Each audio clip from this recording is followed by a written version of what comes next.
Hello दोस्तों, welcome to my YouTube channel. मेरा नाम है राइटर पिंटू यादव और आप लोग देख रहे हैं KPS संगीत भोजपुरी यूट्यूब चैनल।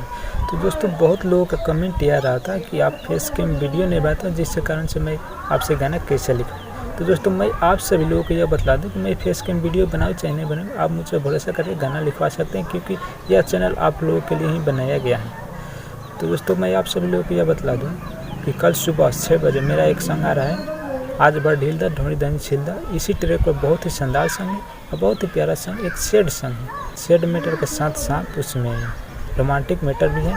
तो दोस्तों, कल सुबह 6 बजे देखना ना भूलें। बहुत ही शानदार फुल और फ्री सॉन्ग है। तो दोस्तों, मेरे चैनल को सब्सक्राइब कर बेल आइकन जरूर प्रेस कर लें, ताकि जब भी डालें तो उसका नोटिफिकेशन सबसे पहले आपको मिले। और कल सुबह वाला सॉन्ग बहुत ही शानदार सॉन्ग है, बहुत ही प्यारा सॉन्ग है, बहुत ही अच्छा सॉन्ग है। आप बिल्कुल फ्री सॉन्ग है, आप उठाकर गा सकते हैं। चलिए दोस्तों, मैं आप सब लोगों को यही कहना चाहता हूँ। तब तक के लिए मैं चलता हूँ।